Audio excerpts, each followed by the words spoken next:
Hey guys, and welcome back to the channel. So yesterday we started our dam project with our equipment, and guys, before we go any further, I want you guys to like and subscribe and hit that notification bell, because I'm going to try to put a video out at least every 2 to 3 days. I got some equipment loaded up. We're going to go down here and we're going to start making this dam even taller, and we're going to expand it. One thing is, our dozer broke yesterday. The controller did. So I had to order another controller, but that's fine. I'm not sure what happened. So I brought another Trackco to spread our piles out.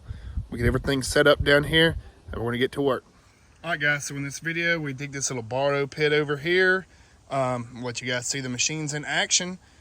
This dirt's still pretty wet and pretty sticky and nasty, so we're probably going to have to revisit this over here, probably in the spring, and we'll just continue to make videos in the shop for a little while, because I don't want to damage the stuff, because this stuff is muddy. But these machines took it on and got it done. Boom. We didn't use this one today, so let's see them in action.